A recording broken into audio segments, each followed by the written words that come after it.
Itu kan buat kita tadi.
Mungkin airnya diletakkan di sebuah tempat seperti cerek atau seperti seperti tempat yang dilubangi gitu kan. Kalau gang sendiri kan susah. Jadi kalau misalkan ada yang nuangin, nah itu kan gampang. Misalkan kita lagi wudhu dari teko gitu kan, dari cek, kalau ada yang nuangin itu wudhu menjadi mudah. Nah, pertolongan dengan memudahkan pekerjaan orang itu hukumnya menjadi aula, diutamakan atau disunahkan.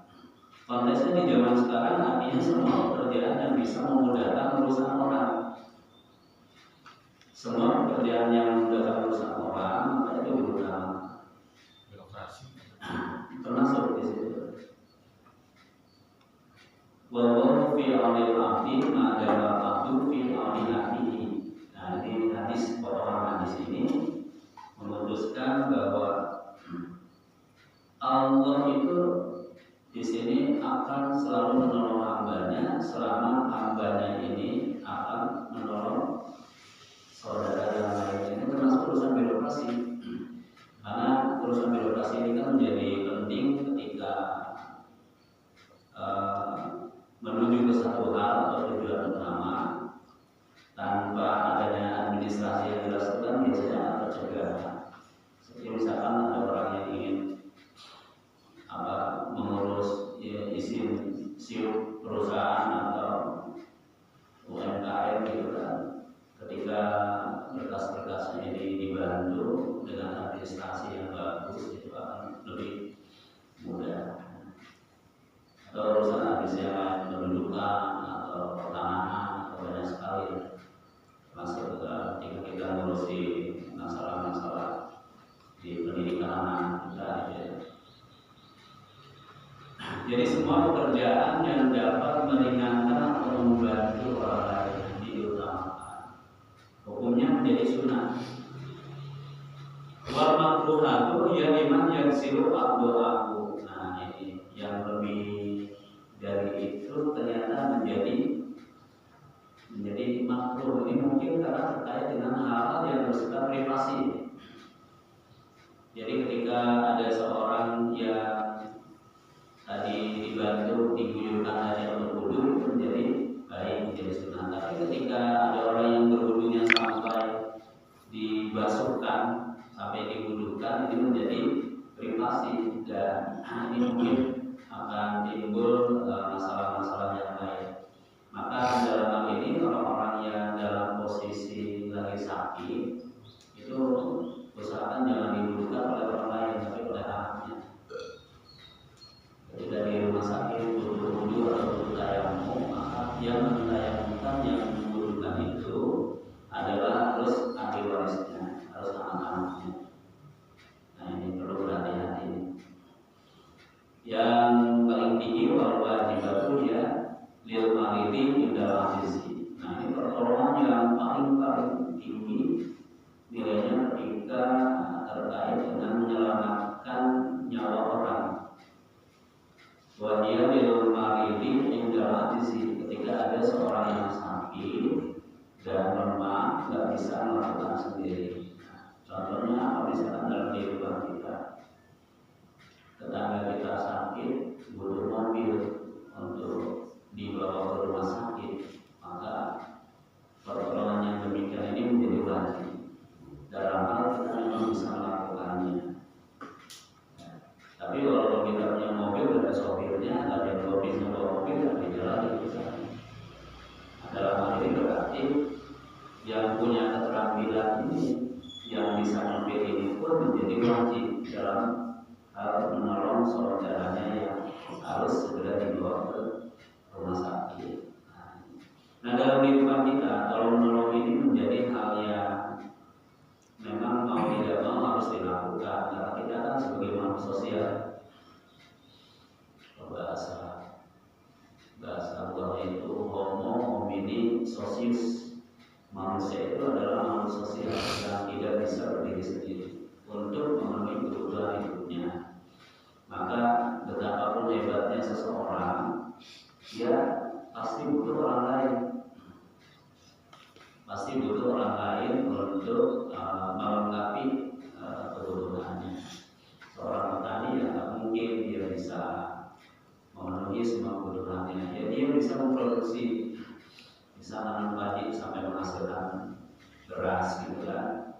Tapi apa iya dia juga bisa nangkap ikan sendiri di laut kan susah, karena antara pegunungan dan laut biasanya jaraknya juga jauh dan membutuhkan waktu yang banyak. Begitu halnya seorang nelayan yang punya ikan, dia juga nggak bisa nanam padi sendiri. Maka manusia sebagai makhluk sosial di sini ada tolong-menolong. Nah, terkait dengan al-isti'anah itu satu hal yang mesti terjadi karena manusia, karena kita sebagai manusia adalah makhluk sosial yang tidak bisa memenuhi semua kebutuhan kita dengan sendiri. Kita membutuhkan pertolongan orang. Baik, selanjutnya di halaman 28 ini bab baru ya. Bab baru faslun al-amwalu lati talzamu fiha zakatu sittatu anwa'in. Nah, di halaman 28 ini pasal menjelaskan di baris 2. Nah, faslun al-amwalu harta-harta. Adapun harta-harta al-lati yang, adapun harta-harta yang talzamu fiha, talzamu fiha wajib di dalamnya, wajib di dalamnya atau wajib dalam harta tersebut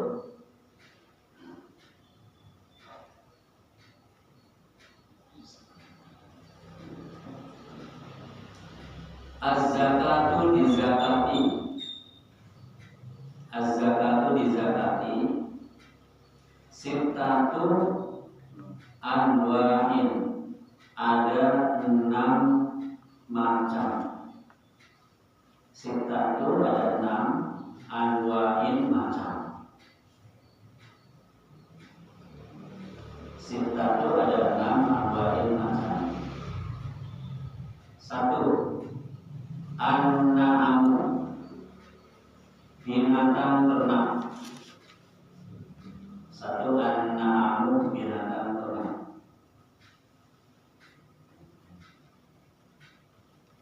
2. Wan-naqdani, 2 mata uang. 2 mata uang dalam kurung emas dan perak.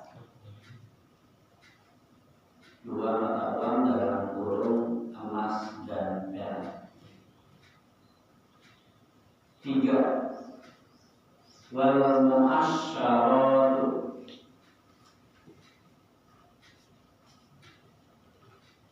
tumbuh-tumbuhan biji.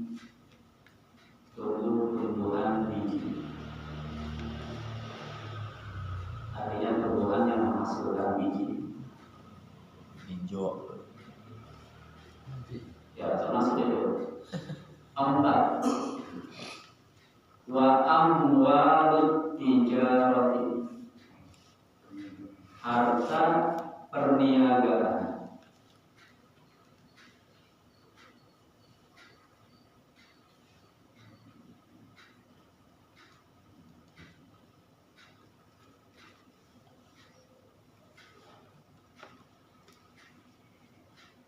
Harta perniagaan. Wajibuha, kewajiban zakatnya.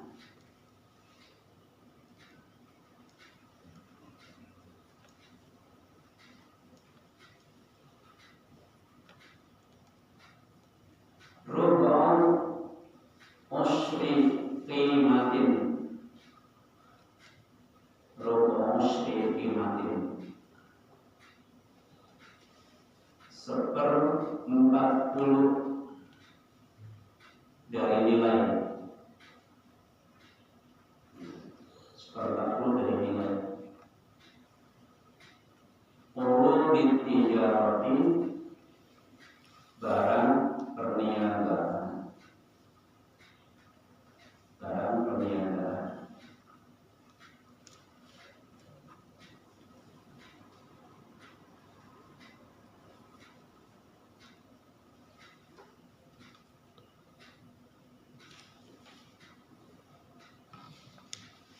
5 warikazu,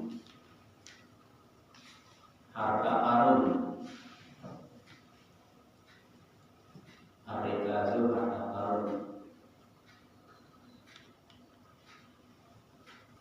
6 wal ma'dinu, barang tambang. Wal ma'dinu, barang tambang.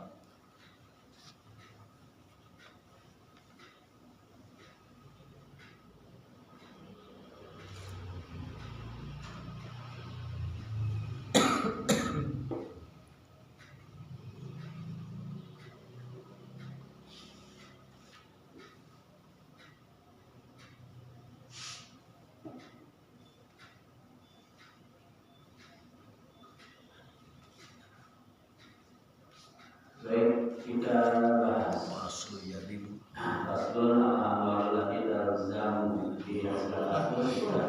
Ada 6 jenis harta yang kita wajib untuk membayarkan zakatnya.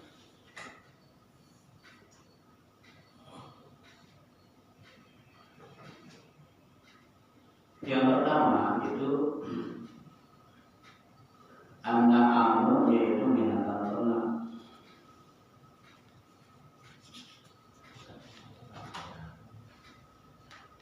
Binatang ternak itu wajib dibayarkan zakatnya.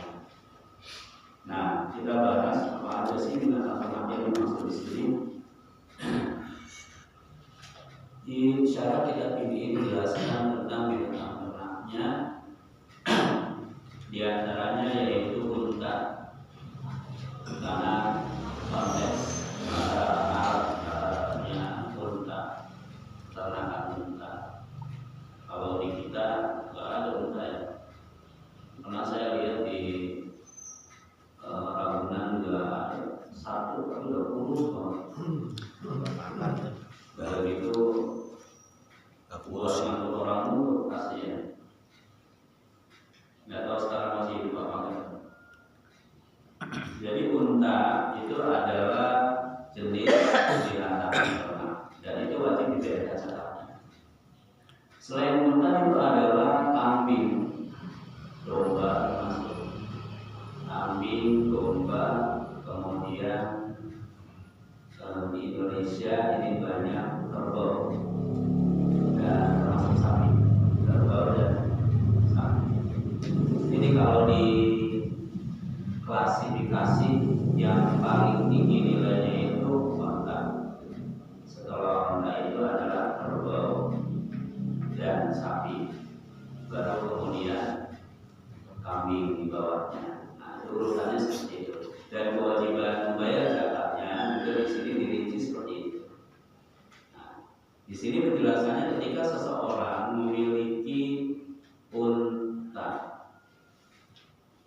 Nah, ini kita lihat dulu syarat wajib dibayarkan zakat peternakan itu adalah ketika telah mencapai nisab. Ketika telah mencapai nisab. Dan di sini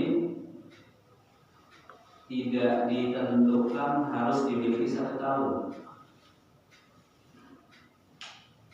Ya, tetapi secara rata-rata namanya zakat harta itu harus dimiliki 1 tahun.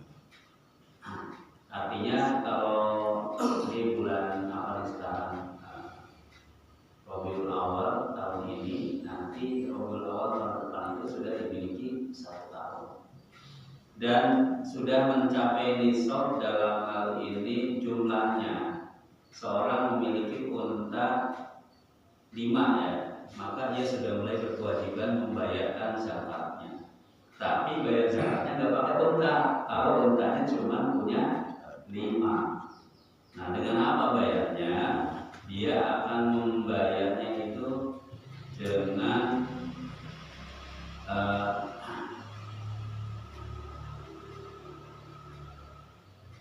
cukup dengan kambing bayarnya.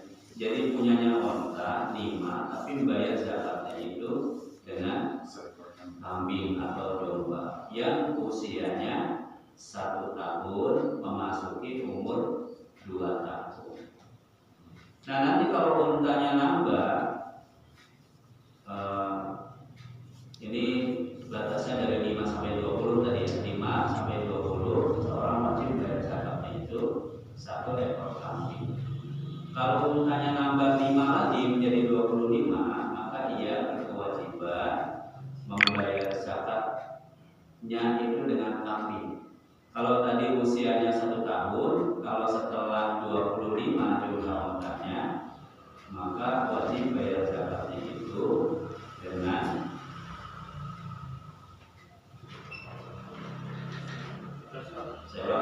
kalau tadi usianya, kalau tadi jumlahnya 5 sampai 20 onta, maka membayar zakatnya itu dengan kambing, ini ya, sampai batas 20 onta.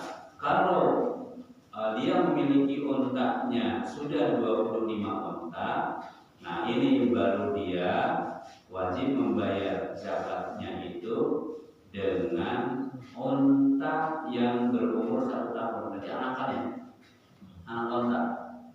Ini di jumlah 25, baru dia membayar zakatnya itu dengan onta 1 tahun.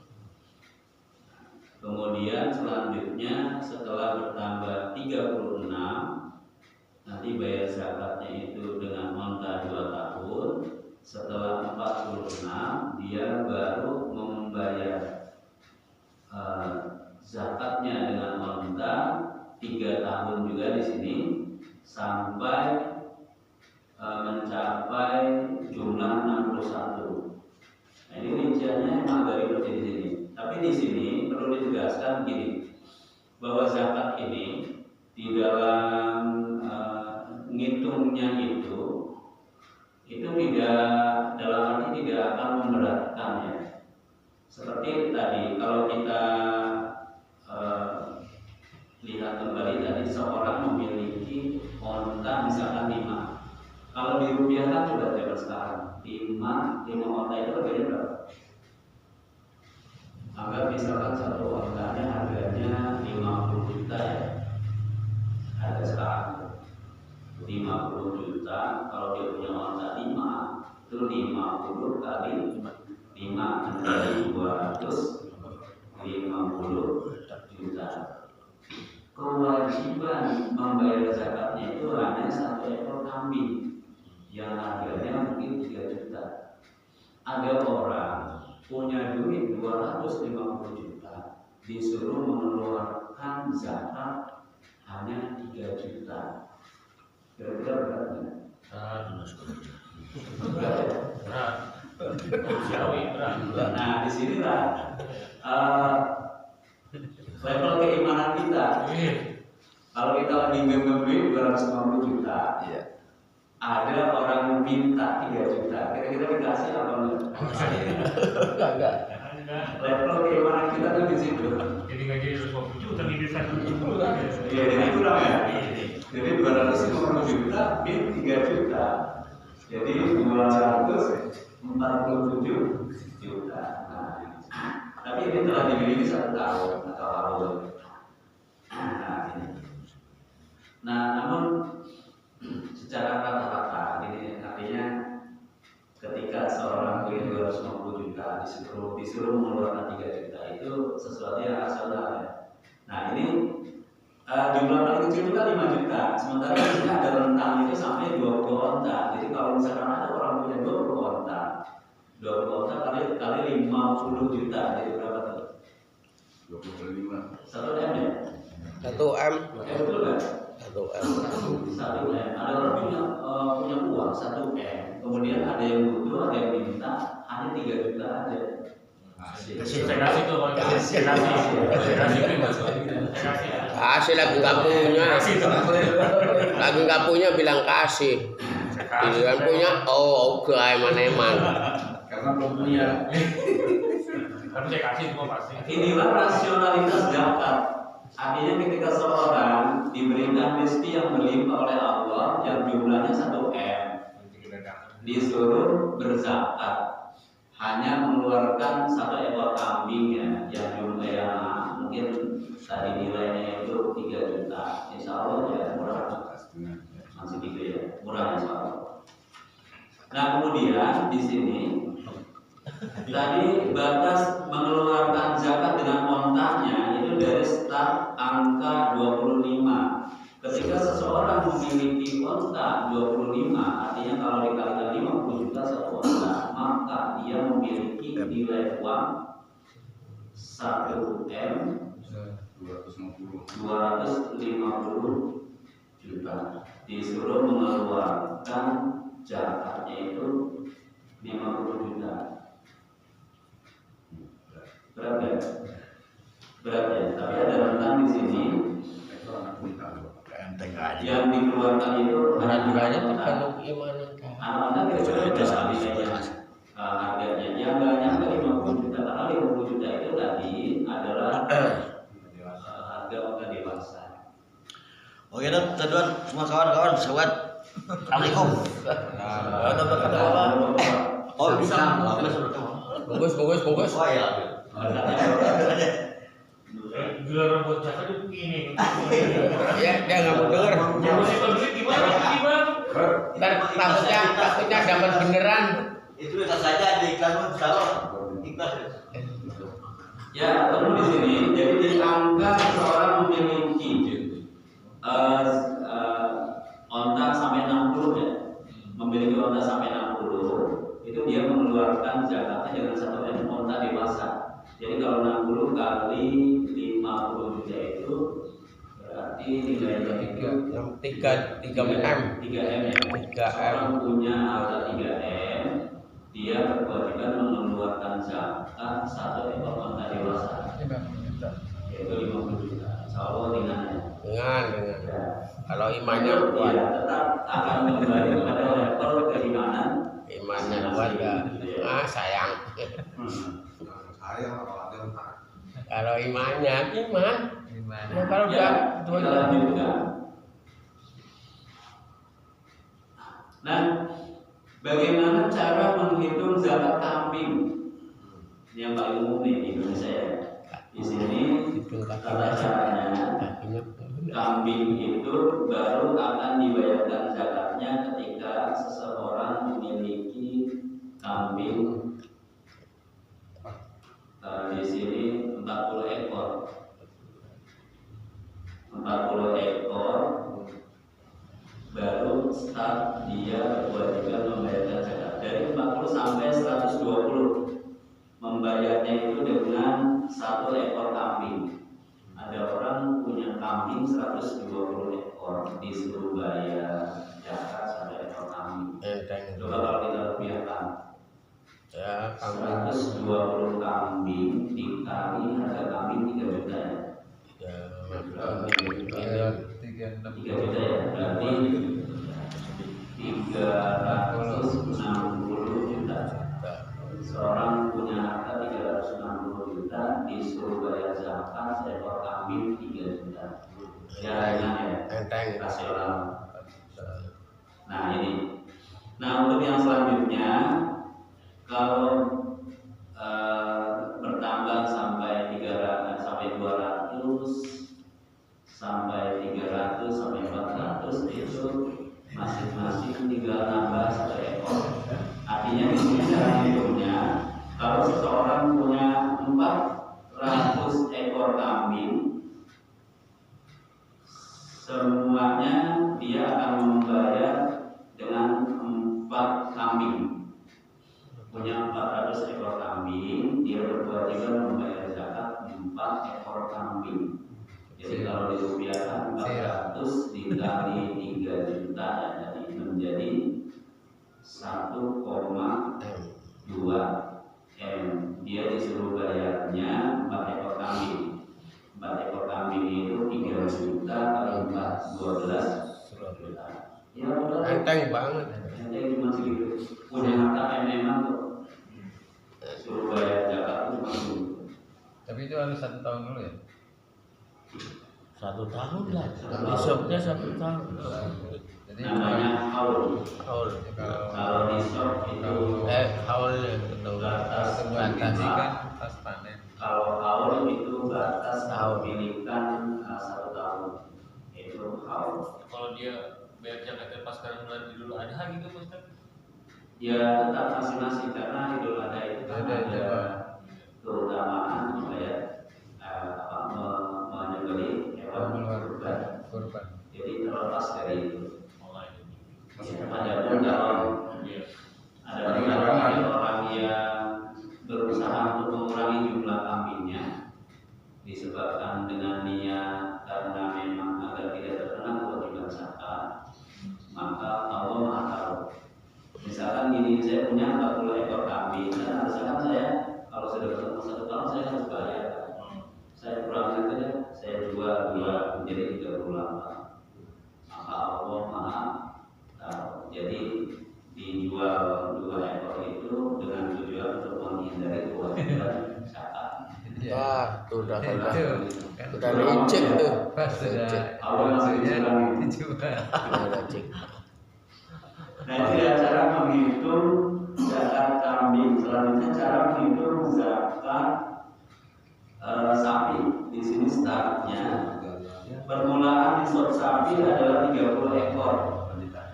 Setiap 30 ekor sapi wajib mengeluarkan 1 zakat anak sapi. Enteng anak. Ada sapi berapa? 25 juta ya? Ya. 25 juta kalau seorang punya 30 ekor. Ular anaknya. Maka dia memiliki uang senilai 30 kali 25 berapa? 750 juta. Betul ya?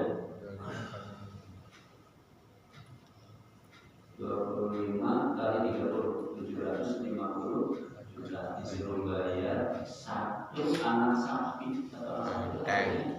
Anak sapi paling 15 juta, 10 juta. Anak sapi ya. Sampai 7 juta kalau di 7 juta di kampung. Tergantung sapinya, jenis sapinya. Ya, jadi kita kembali yang tadi, ternyata rasionalitas zakat itu masuk di akal kita, jadi nggak memberatkan. Ketika Allah Subhanahu Wa Taala memberikan rezeki yang berlimpah kepada seseorang berupa hewan ternak yang banyak, yang tentu menghasilkan uang yang banyak juga di situ, ada kewajiban mengeluarkan zakat. Itu rasional. Zakat itu tidak memberatkan kita sebagai orang-orang yang wajib membayar zakat. Ayam, Jadi ada ratusan ekor ayam. Ayam penghasilan dong kalau ayam. nah iya bagus itu. Kalau ayam penghasilan. Timbul pertanyaan ini kan tadi yang dibahas ya ada sapi, kambing, kemudian kalau ayam ya cara menghitungnya juga gimana? Penghasilan. Nanti yang itu masuk ke pembahasan tentang al-amwal tijarah, jadi ya, ya amwal tijarah, jadi harta perniagaan. Masuknya ke situ. Nah, cara ngitungnya nanti ada syaratnya. Jadi tidak berdasarkan jumlah ekornya berapa dimiliki, tapi nanti berdasarkan jumlah nilainya. Karena nanti jumlah nilainya itu akan setara dengan harga gram emas yang sekarangnya. Kalau sekarang harga emasnya mulai tinggi, artinya tetap nanti nilai emasnya misalkan bertambah, ya, nilai emasnya bertambah, mengeluarkan zakatnya tetap segitu aja, yaitu 2,5% saja dari nilai. 2,5% dari nilai. Itu cara menghitung harta perniagaan. Nanti ya, kalau kita bahas ini kayaknya akan siang. Nanti insya teman yang akan datang kita akan membahas tentang zakat emas dan perak dan seterusnya. Terima kasih. Mudah-mudahan manfaat. Mudah-mudahan kita ini termasuk orang-orang yang wajib membayar zakat. Amin. Rezeki yang banyak. Amin. Nanti bisa bayar zakat. Mudah-mudahan kita orang yang tidak tergolong dengan salabah. Jangan salabah. Salah Saya tanya Ustaz, kalau sewa menyewa itu kita wajib ngeluarin zakat nggak, Ustaz? Sewa menyewa itu saya pernah nanya langsung ya, misalkan saya punya kontrakan ya, paling gampang ya. Iya. Punya kontrakan 10 pintu. Satu pintunya menghasilkan 1 juta. Artinya 1 bulan itu ada pemasukan 10 juta ya. Iya. Kalau misalkan dikalikan 1 tahun, 10 juta dikali 1 tahun dikali 12 berarti 330.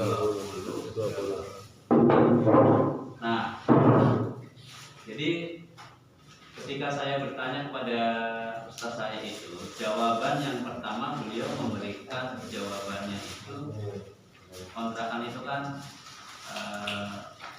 rumah, di mana rumah itu tidak ada kewajiban untuk bayar zakat. Nah ini rasional, seperti ada seorang tokoh menyampaikan di medsos ini,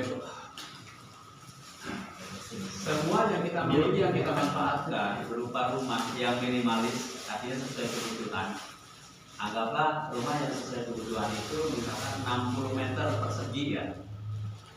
Kendaraan yang kita miliki, misalkan kendaraannya yang biasa aja, mobilnya Avanza misalkan, atau mobilnya yang ya harga-harga 200-300 juta, itu masih hal yang biasa, Pak. Nah, termasuk di sini semua fasilitas yang kita manfaatkan itu tidak berkewajiban membayar pajak. Tadi ya, pajak ini pajak nih. Ini seorang tokoh ini bagus juga, rasional juga pemikirannya. Kenapa rumah yang kita tempati itu wajib dibayar zakatnya gitu, termasuk PBB, pajak bumi dan bangunan?